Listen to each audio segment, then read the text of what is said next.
Salutare! Episodul de astăzi este despre Motomus. Ne aflăm la Cluj.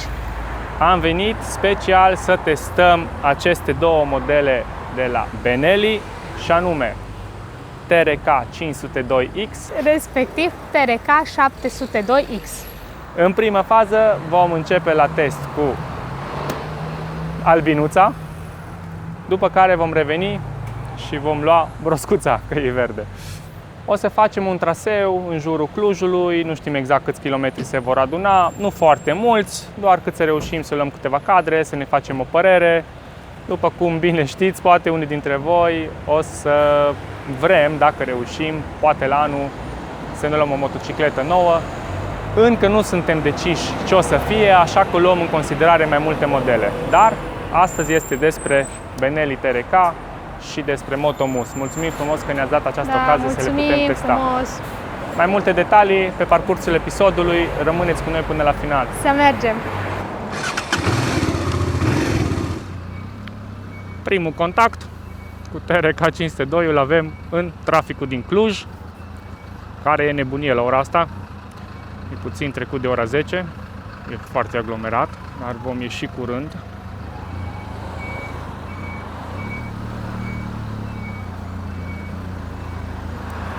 Merge să ne strecurăm încet. Am ieșit din nebunia orașului. Avem deja câțiva kilometri parcurși. Ca prima impresie, am reușit să fac cunoștință cu schimbătorul de viteze, care schimbă bine. E un pic mai mare distanța între viteze decât cum sunt obișnuite la Transalp, că eu așa o să compar astăzi cam totul față de Transalp, dar schimbă frumos, nu agață, îmi place. Sunetul e chiar interesant, un pic mai tare decât îl aud eu pe Transalpul meu, dar îi încântător. Ne aflăm în zona asta faină aici, pe centura Clujului cumva, și mergem spre drumuri mai liniștite, un pic mai micuțe. Sunt între a 6 la 85-90 la oră, 4500 de ture, chiar foarte ok. Ce frumoasă e vremea astăzi și zona asta. Hai să vedem un pic. Oricum, pentru gustul meu, tot 90-100 rămâne viteza de croazieră. TRK 502 chiar se comportă ok aici la cam la 100. Am 115. Pentru gustul meu deja îl aud un pic așa cum e mai turat la 5000 de ture. Eu prefer să aud motocicleta numai zumzăind. Dar la viteza asta încă nu mă apar vibrații, nu am disconfort. Protecția la vânt e chiar decentă. Eu am și cozoroc. Uite cum o las înapoi la 100. Deja e altă treabă, îmi place mult mai mult. Automat vântul începe să dispară. Lăsăm Skoda să treacă de noi. Mergem după ea.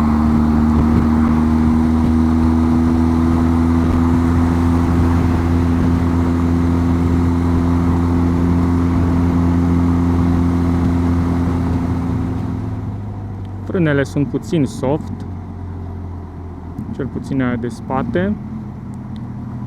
Aia de față, dacă o tragi bine, e chiar ok. Ceva de genul și la Transalp, nu sunt frânele extraordinare, trebuie un pic tras mai tare de manetă. În momentul în care tragi, prinde chiar foarte bine. Ambreiajul lucră foarte ok. Eu fiind transalpist de 16 ani și 150.000 de kilometri, sunt obișnuit cu motorul în V, care e puțin mai liniar, mai soft.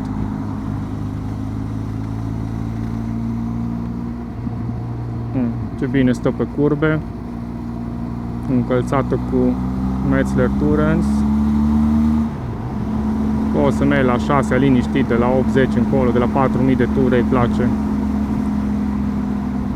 O luăm pe drumuri mai micuțe, mergem spre Gheorgheni.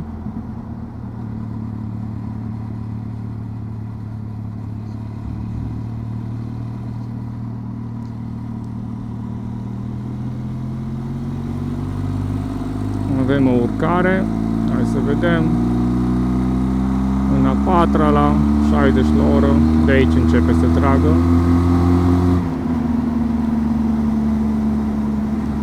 Ai, ce frumoasă e zona asta de pădure.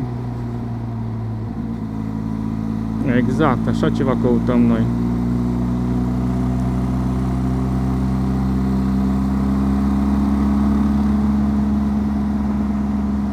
Eu sunt obișnuit să merg puțin, nu neapărat subturat, dar nu foarte turat. Uite, așa cum am a patra de la 50 la oră, îmi place foarte, în 3500-4000 de ture. Uite, la 5000 eu deja schimb.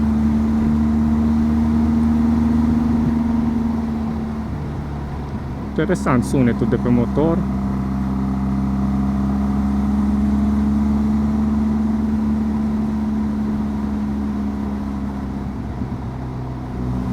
Am ieșit din Gheorgheni. Mai că-s curios cum se simte dacă stau în picioare.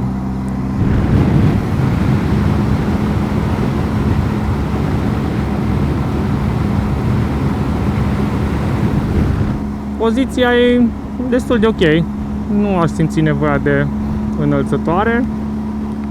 Aici, la picioare, chiar dacă e bombat, în momentul în care te ridici în picioare, eu fiind subțire, pot să stau chiar comod. Nu mă deranjează această proeminență aici. Și protecția e chiar ok la picioare. Îmi place, m-aș vedea să merg câteva sute de kilometri pe zi. Dar, repet, nu peste 100 la oră. Peste 100 la oră și față de toba de Transalp e un pic mai gălăgioasă. Dar cred că te poți obișnui, nu-i nimic grav. Bă, dar ce-mi place zona asta. Putere ca 702X, o să facem același traseu, să avem exact comparația 1 la 1.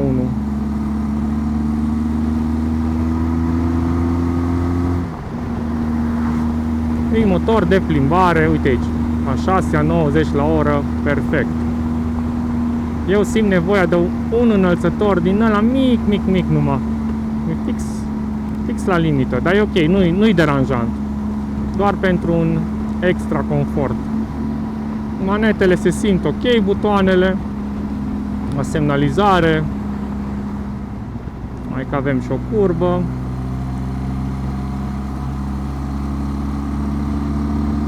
Un pic de pantă.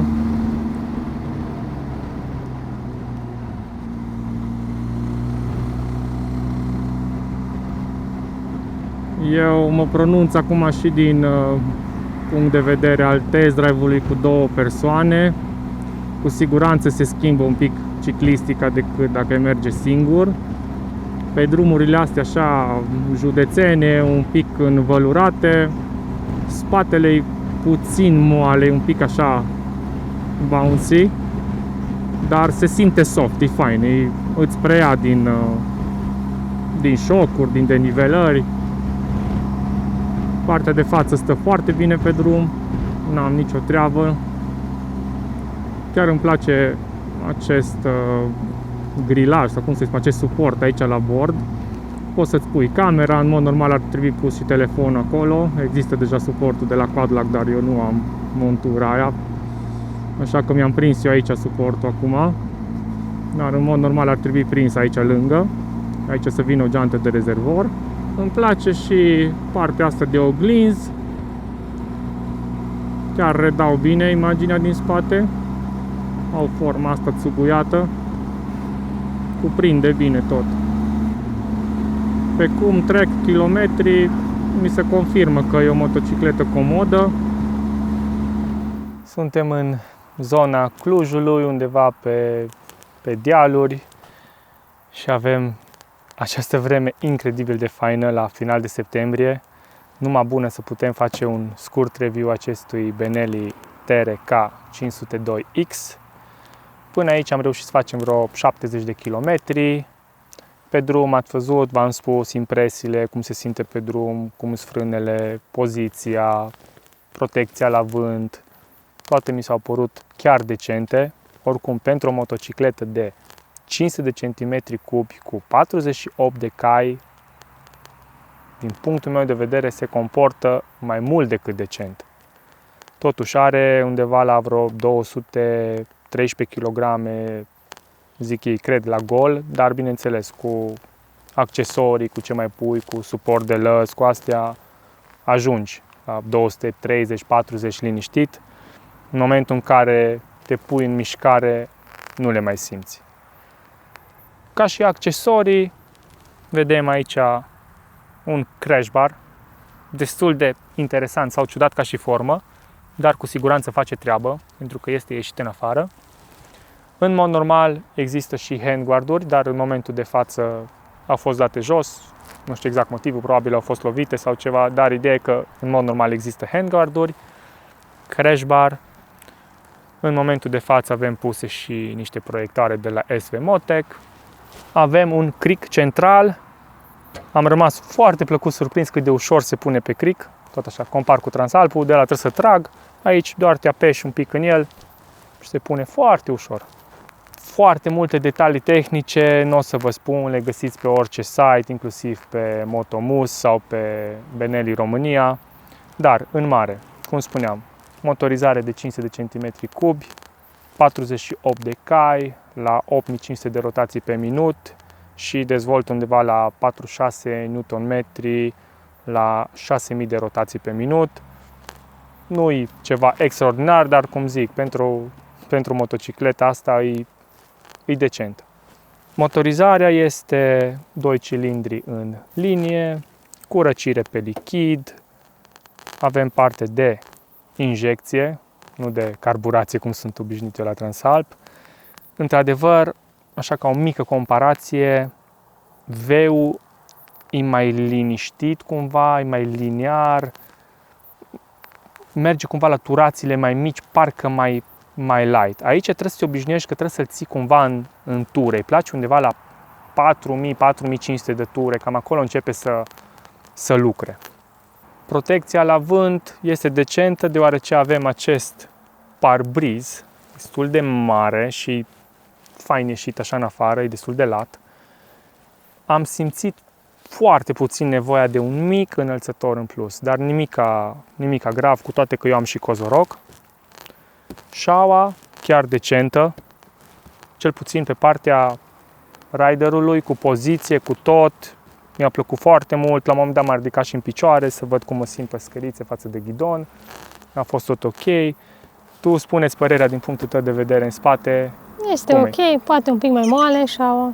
Că în rest e chiar lată. Da, e ok. Deci e gândită cumva deja să poți să parcurgi distanțe mai lungi. Poziția este ok. E un pic diferit de Transalp, că stau mai sus. Da, dar e interesant. Tot centrul de greutate, oricum la motocicleta asta, este cumva foarte sus. De asta la un moment dat pe loc o simți greuță, dar în momentul în care, cum zic, te-ai pus în mișcare, dispare. Foarte manevrabilă. Ești impresionat, deci chiar prima impresie e de bine.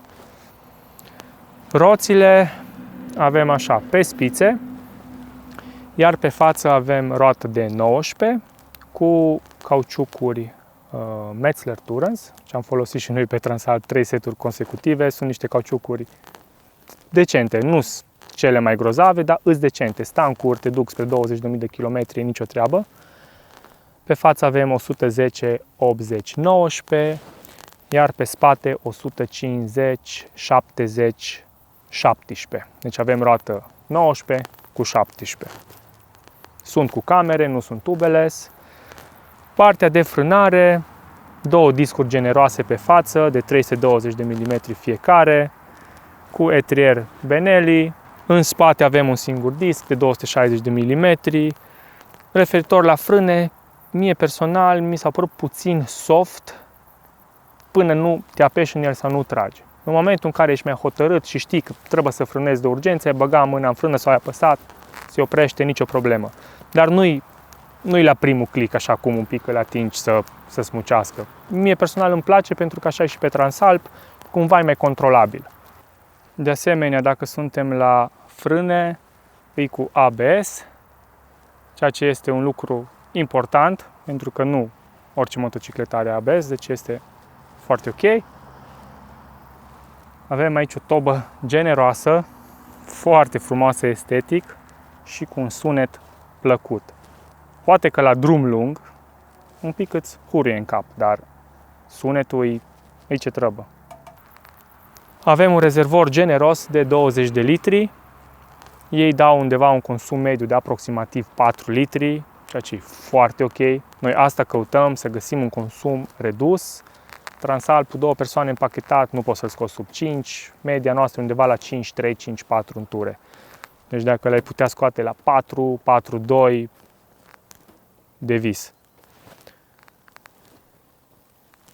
Ca și electronică, nu e foarte complicat, nu ai moduri de condus, nu e nimic a ieșit din comun, simplu, un bord digital, durațiile ți le arată cu acel AC, nu știu cum se numește exact, old school. În rest, viteza ți-o arată digital. Bordul ăsta aici chiar e fain cu suportul ăla metalic, ai loc să-ți pui GPS, telefon. Vine aici echipată cu priză USB direct în cadru, încastrat, e foarte fain, poți să-ți pui telefonul sau orice ai nevoie la încărcat. Comenzile se simt chiar decent, am semnalizat în continuu, disperat cu semnalizarea. Oglinzile mi-au plăcut, vezi foarte bine în ele. Cum vă uitați așa la această motocicletă, ce vă inspiră prima oară? Sau credeți că ar fi potrivită pentru noi? Vă duce spre designul ăla italienesc, tipic, multistrada, Ducati. E foarte nervos. Toate aceste linii foarte bine definite face din Benelli TRK 502X o motocicletă impunătoare. Pentru capacitatea ei de doar 500 de centimetri cub, este o motocicletă mare. Cu toate astea, tinerii la 18 ani care fac A2 poate să se bucure de ea pentru că poate fi condusă. Noi la acest test drive ne-am bucurat de top case. Pentru pasageri contează mult. Îți oferă un confort în plus. Nu mă sprijin pe ea, dar nu simți golul ăla în spate. Motocicleta asta este echipată și cu suporții de lăzi laterale, are și lăzile laterale. Oricum, mai multe detalii, să zic așa, diferite puțin decât am spus noi astăzi, puteți găsi la Berti Ciotilo pe canalul de YouTube. Probabil unul din voi ați văzut exact cu motocicleta aceasta. El a fost plecat în vară, în Grecia, a făcut în jur de 4.000 de kilometri. El a plecat atunci full echipat, cu lăzi, cu tot. A făcut foarte multă autostradă. La el o să vedeți părerea lui peste 100 la oră, cum se comportă. Din punctul meu de vedere, cum sunt eu obișnuit, nu neapărat doar cu motocicleta asta, în general, eu nu sunt fan să merg mai tare de 100 la oră, prefer drumuri mici, 70, 80, 90 la oră. Dacă mergi constant și ai un drum național, 95, 100, hai 110 dacă e cazul. O altă treabă care am văzut că ar fi catalogată, să zicem, parte negativă, ar fi bușonul, ceea ce pe mine personal nu mă deranjează, pentru că este identic cu cel de la Transalp. În momentul în care îl iei, rămâi cu el în mână, dar se poate foarte ușor pune aici, alimentezi, după care îl iei și îl pui înapoi. Personal, nu mă deranjează absolut deloc. Bineînțeles că ar fi fost mult mai simplu să aibă aici o balamao mică, doar să deschizi și să-ți rămână acolo. Dar nu e un impediment. Am remarcat cheia, chiar când am scos din contact, forma ei tip briceac sau cum se numesc astea care se închid și poți să o pui în buzunar, nu ți se mai agață, nu te încurcă. Se pare o idee genială. Dacă vreți și voi să vedeți cum e această motocicletă, veniți la Motomus. Nu ezitați, sunt niște oameni extraordinari, s-au comportat exemplar cu noi. Exact. Le-am scris, le-am spus povestea, o să dorim să ne cumpărăm o motocicletă nouă și vrem să testăm mai multe branduri. Am ales să începem cu Motomus și cu marca Benelli pentru că ne-au atras atenția deja de mult timp. Avem cunoștințe care dețin modelul ăsta de motociclete, sunt mulțumiți, așa că am zis, de ce nu, merită o încercare. Vă lăsăm cu o curiozitate. Oare voi cum vă simțiți pe ea? Cum ar fi pentru voi? Pentru noi, nu știu dacă e motocicleta ideală, dar e de luat în calcul, cu siguranță e o motocicletă potentă. O găsiți la 6490 de euro sau ceva de genul, găsiți pe Motomus. Foarte, foarte, foarte ok prețul din punctul meu de vedere pentru o motocicletă nouă. Și mergem înapoi la Motomus pentru că Luăm pe fratele mai mare, TRK 702X, să vedem diferența. TRK 502X l-am comparat cumva cu Transalvul, pentru că aia am avut termen de comparație, dar cum ajungem înapoi la Motomus și luăm 702X-ul, deja o să-l comparăm față de acesta. Deci stați pe fir pentru că imediat urmează.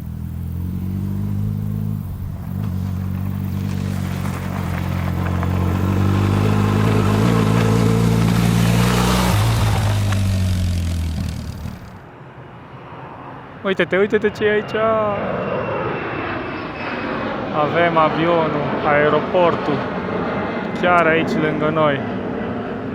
Și numai ce am lăsat Benelli TRK 502X la Motomus la Cluj și a venit timpul să luăm pe fratele mai mare, Benelli TRK 702X, cu care vom pleca într-o tură asemănătoare, să vedem exact diferențele, cum se simte, poziție.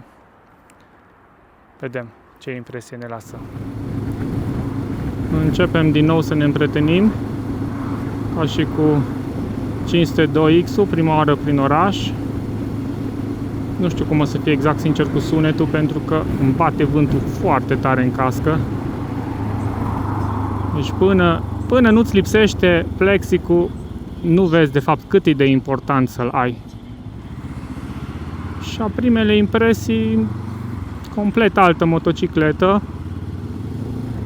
Mie, sincer, mi se pare mai micuț. Parcă stau un pic mai înghesuit, nu știu cum să explic. Parcă sunt cu picioarele mai ridicate, mai în gât, parcă nu stau chiar așa lejer. Schimbătorul lucrează complet diferit. E cursa mai mică decât la 502, dar se simte altfel la picior. Frânele din primele frânări aici prin oraș se simt mai faine. Și fața și spatele.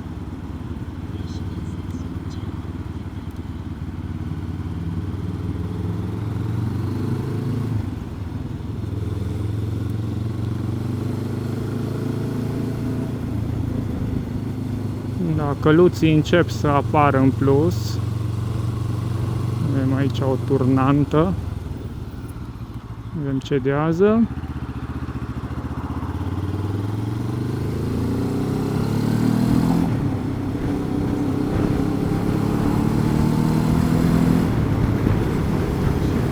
Da, diferențe foarte mari de accelerare. Și chiar nu am accelerat, pur și simplu am plecat lejer.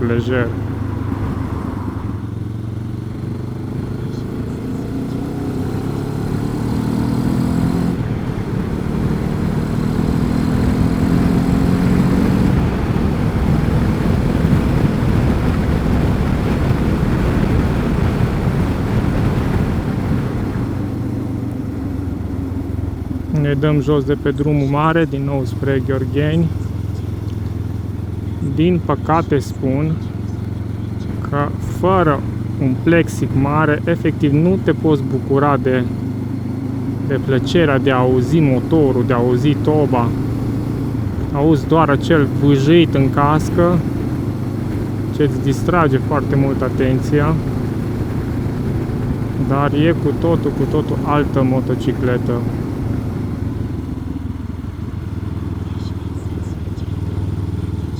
Din nou dreapta. Începe urcarea, avem diferență pe urcare.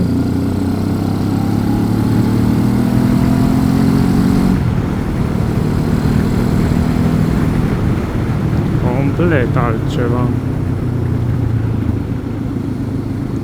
Și telescopul spate se simte altfel, mult mai plăcut. De fapt mai rigid și atunci oarecum e mai lipit de drum. Și tot cadrul cumva se simte mai, nu știu, mai mic așa, nu mai simți greutatea aia mare, parcă nu mai e TRK-ul ăla pe care îl știi.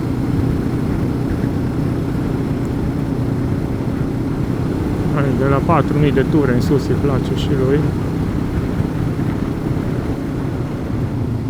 Aici, după cum putem vedea, avem un bord complet digital, un TFT, cred de 5 inch. Nu vreau să vorbesc prostii, am citit detaliile tehnice, dar nu vreau să greșesc. Oricum, acum e în plină zi, plin soare și se vede foarte bine. Eu, deocamdată, doar atât pot băga de vină. Mi-aș fi dorit din toată inima un parbriz mai mare. Chiar nu sunt învățat și nu sunt obișnuit să iau atâta vânt în cap. Avem la fel același sistem de oglinzi. Forma le permite să vezi foarte bine în spate. Șaua mi se pare o idee mai tare. Nu știu exact cum se comportă la drum lung, dar momentan e plăcut. Dar se simte că e un pic mai tare. Jasmina în spate stă și mai sus decât pe 502X. Din păcate ea nu are ladă și are și rucsacul în spate. E un mic dezavantaj, nu poți sorbi din plin plăcerea. Acum, de exemplu, merg 50-52 la oră cu a treia, la 3500 de ture și simți că vrea. Îi place, dar nu-i place așa să fii gentil. Îi place un pic mai sportiv. Tot încerc să merg pe stilul meu, așa, 70, 80, dar greu, nu prea te poți abține. E fără doar și poate o motocicletă care îi place în ture. Place să fie cel puțin de la 4000 în sus. Nu prea îi place sub.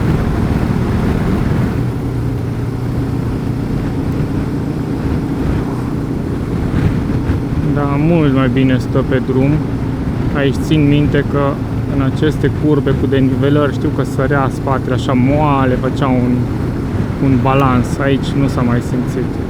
De asta am ales să facem oarecum același traseu, să ne dăm seama exact pe același drum, aceleași condiții. Suntem din nou pe un drum mai mare. Am ales să nu mai facem exact același traseu. Am încercat cumva să-l scurtăm. Dar vrem să găsim și o locație undeva să putem opri un pic. Dacă tot merg încet aici prin oraș. Să fac o probă și la asta cum stau în picioare. Oh, super fain. Chiar foarte, foarte comod. La picioare ai un pic mai mult spațiu la genunchi. Și poziția ai la mână, la tot. Place.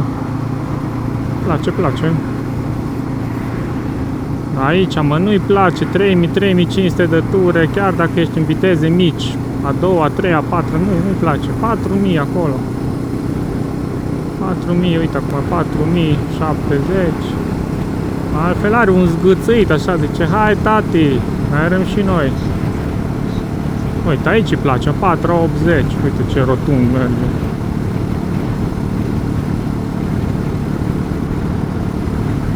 Aici facem și noi dreapta.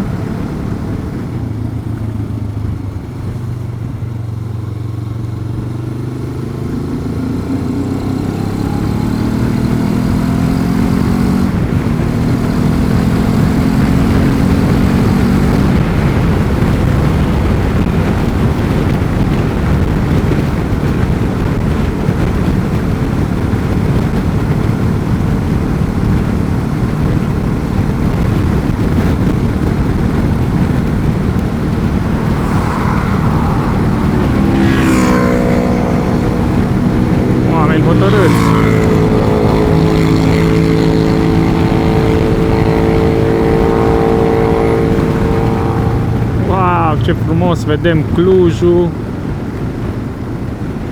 Hai, dacă am găsit un loc undeva să oprim.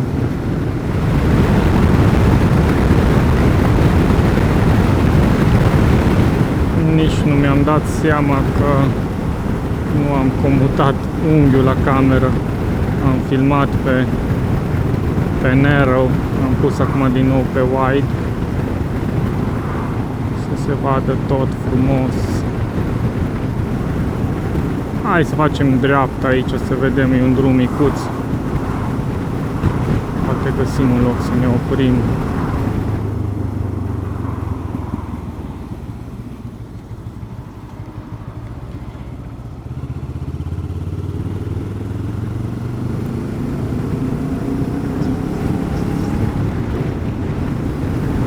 Astea sunt drumuri faine, astea îmi plac mie.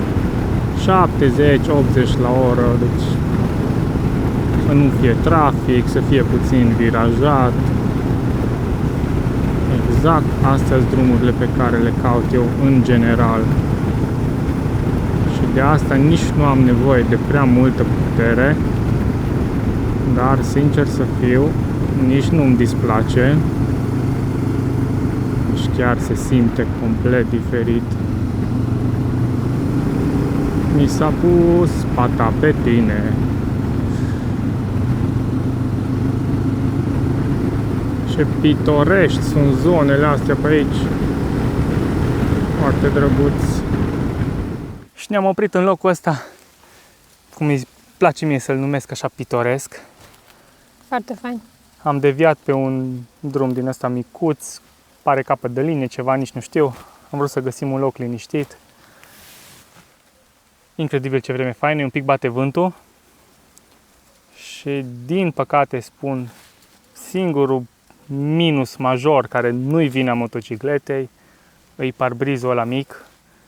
Te face să nu mai auzi motorul, să nu mai auzi stoba. E numai vujitul ăla în cască. E un puțin enervant, dar și cu aia te poți obișnui.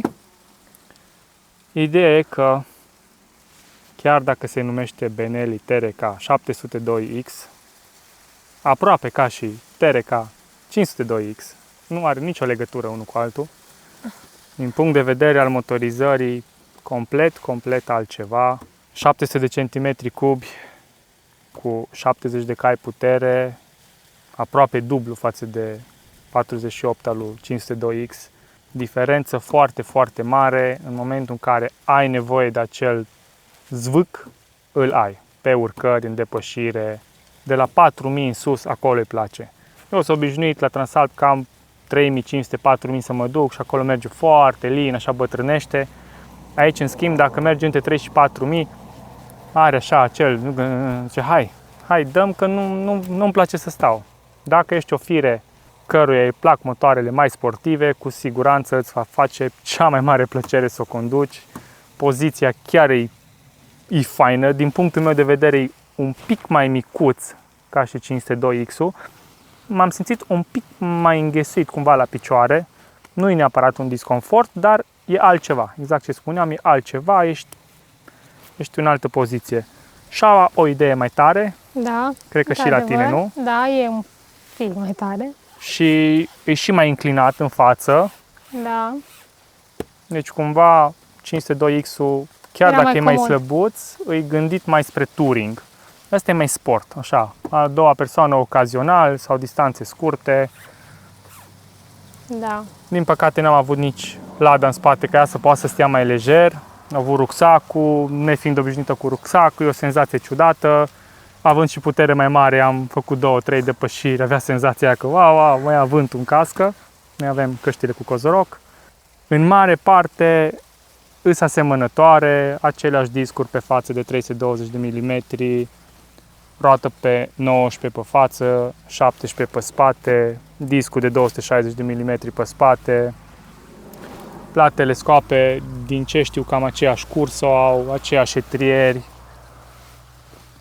Aici ce diferă un pic este full LED, are și farul LED, 502X-ul are semnalizările și stopul LED în afară de faruri. ABS la fel, Designul, din punctul meu de vedere, e demențial. Chiar îmi place extraordinar de mult cum arată. Toba șmecheră. Ce să zic, e o motocicletă foarte faină. Uite aici, de exemplu, am beneficiat acum de handguard-uri. Botul ăsta la el, n-ai ce să zici, te uiți, parcă te îndeamnă, hai prietene să mergem. Vine cu cauciucurile astea Pirelli Scorpion, culoare, tot, design, nebunie. E o motocicletă foarte faină, dar e foarte ciudat cum am făcut noi. Dimineața am venit pe Transalp, ne-am urcat pe 502X, am făcut vreo 80-100 de km, cred că în total. La nicio oră ne-am urcat pe ăsta la alți 50-60 de km cât avem făcut până acum. E un pic ciudat, pentru că fiecare chestie e altfel. Pe cum trec kilometri și înaintezi, să parcurgi distanțe, te obișnuiești, te familiarizezi și ți se pare perfect normal. Parbriz, setul de lăzi care anul ăsta, dacă se comandă de la Motomus, prețul de 7690 de euro, nu? Dacă nu mă înșel. Da. Dacă se face comanda până la finalul anului, veți primi un set de cutii de aluminiu roată, sus, laterale și suporți. Deci, de luat în calcul pentru că e o ofertă extraordinar de bună. Rezervorul la fel, 20 de litri. Consumul e dat tot acolo, aproape ca și la 502X, în jur de 4,4%. Clar, contează cum mergi. La fel, USB aici pe bord. Cheia în același stil, tip briceag. În schimb, la rezervor au remediat problema și este cu balamauă. Nu mai trebuie să pui niciunde bușonul, îl ai perfect la îndemână aici. Nouă ne-a lăsat o impresie plăcută. Urmează să vedem ce ne așteaptă la anul, pentru că momentan, chiar dacă ne-am dorit, nu avem bani, nu dispunem încă de așa o sumă. Vedem. Visul nostru rămâne Transalp 750, dar ăla e undeva la 11.000 de euro și ăsta e la Mai așteptăm, mai 7.700. E o diferență mare, e de luat în calcul, cu siguranță e o afacere bună. Dacă vreți să testați acest model, veniți la Motomus. Știți unde găsiți? În Cluj. Merită. Vă programați și faceți o tură. Vă dați seama din primii kilometri, primele minute, vă dați seama dacă e pentru voi sau nu e pentru voi. Dacă sunteți o fire căruia îi place mai sportiv, da, e exact ce trebuie. Pe gustul meu, cumva e mai mult 502X-ul pentru că e mai lent, așa, mai balenă. Dar puterea motorului îi... Cumva aș vrea motorul ăsta pe sistemul ăla așa light, nu știu. Interesant. Noi, pentru că am avut de făcut și acest mic review, de filmat, un pic de pozat, am avut la dispoziție vreo 2-3 ore. Nu e un timp lung, dar ne mulțumim cu atât. Mulțumim frumos Motomus pentru că am putut face acest mic test drive. Cu siguranță ne-am mai descrețit puțin frunțile și ne-am mai îmbogățit paleta de teste la motociclete, pentru că noi, cum spuneam, de 16 ani sunt transalpist, 150.000 de km pe Transalp, nu prea am condus altceva, nici nu am fost foarte tentat, pentru că eu chiar sunt mulțumit de Transalp, așa bătrân și lent cum îi, dar simțim că e momentul să facem un mic upgrade, poate un pic de putere în plus, un pic de tehnologie, nu ar strica, să trecem de pe carburație pe injecție. Vedem, o să mai testăm cel mai probabil și alte modele în viitor, dar până atunci suntem foarte încântați că am avut această ocazie de a testa aceste două modele. Mulțumim! Nu știu ce să vă spun prea multe, o să găsiți detalii și pe Motomus, puteți intra acolo să vedeți date tehnice, ori pe Benelli România. În rest, doar printr-un test vă puteți da seama dacă e pentru voi sau nu. Voi, când vă uitați la această motocicletă, ce vedeți? Ha? Personalitate, design nebun. Sau credeți că ar fi potrivită pentru noi această motocicletă? Mulțumim că ne-ați urmărit și Mulțumim! ne vedem în următorul episod. Mulțumim, Motomus! Ciao, ciao! Ciao!